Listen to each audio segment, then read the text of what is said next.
Bonjour à toutes et à tous l'équipe, j'espère que vous allez bien. Pour cette nouvelle vidéo, on se retrouve pour la présentation complète de la troisième étape du Tour de France 2024. Ça y est, ça sera la première étape qui devra se jouer certainement au sprint pour un sprint massif entre la ville de Plaisance et la ville de Turin. 100% italienne encore cette étape. Ça sera la troisième et dernière étape en Italie. Il y aura quand même trois difficultés répertoriées, mais ça sera rien par rapport à la veille. La côte de Tortone, 1 km à 6% de moyenne. La côte de Barbaresco, 1 km 5 à 6% de moyenne. Et la plus facile, la côte de Somariva à Pernod, 3,1 km à 4,6% de moyenne. Encore une étape très longue, plus de 200 km, 230,8 exactement au programme. Ça sera normalement une étape dédiée aux sprinteurs qui pourront s'exprimer pour la première fois depuis le début de ce tour. C'est la première fois que le Tour de France avait une première étape avec autant de mètres de dénivelé, qui a été favorable à Romain Bardet. Le résumé est toujours disponible sur la chaîne si vous voulez le consulter. Deuxième étape, encore un triomphe 100% français avec Kevin Vauquelin. Le résumé est d'une nouvelle fois de plus disponible sur la chaîne. Je vous rappelle que sur la chaîne YouTube, c'est Intégral Tour de France, c'est-à-dire que vous avez le résumé de chacune des étapes en vidéo, présentation de chacune des étapes. Donc voilà, là on est sur la présentation de l'étape 3. Départ fictif 11h15, donc la diffusion télé devra commencer autour de midi, je pense, midi 45, peut-être au plus tard. Arrivée prévisionnelle vers 16h50, 17h. Pour ne rien louper, mettez la télé à 16h40, vous ne louperez rien.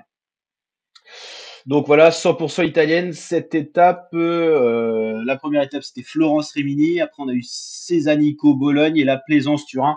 On revient au nord-ouest de l'Italie pour bientôt arriver à la frontière française, vous l'avez compris. Voilà, on n'est pas loin de la France là. Et puis il y aura le départ de l'étape 4. Je crois bien que ce sera une étape de montagne.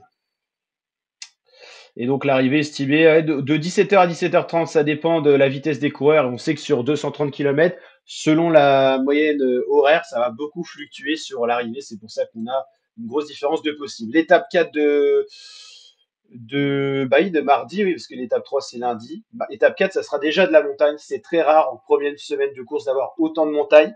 C'est un Tour de France un peu inédit, de par le fait qu'il n'arrivera pas à Paris-Champs-Élysées, qui organise les JO cette année. C'est un peu compliqué, donc ils ont préféré faire l'arrivée à Nice.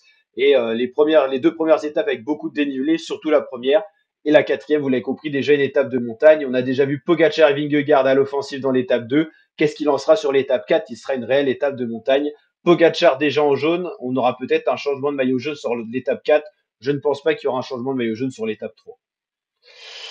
Et étape 5, si on regarde un petit peu plus loin, au mercredi à la mi-semaine, ça sera une étape normalement pour les sprinteurs, une étape un peu plus courte et on sera bel et bien en France sur ces deux étapes, 4 et étape 5. On sera d'ailleurs pas loin de la ligne d'arrivée qui sera à Nice. D'habitude, on est loin parce qu'on remonte vers Paris, mais là, ça sera tout le contraire. Les villes les plus au nord cette année seront Troyes et Orléans. Donc voilà, le nord-ouest totalement délaissé, l'extrême nord-est également du pays. Le classement général, changement de maillot, deux étapes. Première étape, c'était Romain Bardet. Deuxième étape, c'est déjà Tadej Pogacar. Regardez-moi ce classement général. Pogacar, Evenepoel, Vingegaard, c'est quasiment un classement de fin de tour. Ça témoigne de ce début de Tour de France qui était quand même assez difficile, assez sélectif. Romain Bardet rétrograde à la cinquième place, mais à 6 secondes seulement en général. Il peut encore rêver d'aller rechercher ce maillot jaune. Ça nous fait penser à quelques années auparavant. Souvenez-vous d'Alaphilippe qui avait perdu son maillot jaune parce qu'il avait reçu une pénalité, parce qu'il avait été ravitaillé dans les 15 derniers kilomètres et il n'y avait pas le droit. Il était allé choper ce maillot jaune. Alors on espère que Bardet aura ce même panache. Pourquoi pas être à l'offensive dès l'étape 4, on l'a dit, étape de montagne. Pourquoi pas pour lui aller dans l'échappée. Il n'est plus vraiment dangereux au classement général. Voilà, on sait qu'il pour une durée de 3 semaines, il tiendra pas le coup. Il l'a montré sur l'étape 2 qu'il n'était pas au niveau des meilleurs. Il y en avait d'autres qui n'étaient pas au niveau. On peut penser à Godu qui est catastrophique. Bon, lui, le général, il peut l'oublier. Mais Bardet, lui, peut viser des étapes et pourquoi pas essayer d'aller gratter ce maillot jaune en première semaine de tour. En tout cas, voilà, il a montré qu'il avait craqué, donc peut-être qu'il aura peut-être plus de marge de manœuvre, même s'il est quand même prêt au général. Voilà, c'est pas la même catégorie que les Pogacar, Vingegaard. Et voilà, le résumé de l'étape 2, vous pouvez aller le checker si vous le souhaitez. N'hésitez pas à lâcher le petit pouce bleu, ça donne la force et tout ça. Et le résumé de l'étape 1, il est là avec un cas de vue, ça fait plaisir. Ça a été calme, mais je pense que voilà, les résumés comme ça le week-end, beaucoup de gens peuvent regarder le Tour de France en direct. Et, euh, et parce que c'était à 18h, donc on a eu moins de visualisation qu'au Giro, donc on espère rebattre les chiffres du Giro qui étaient extraordinaires avec 10 000 vues quasiment minimum par résumé. On espère faire ça. Donc, n'hésitez pas à nous donner toutes vos forces avec les partages, les abonnements, les likes, les commentaires.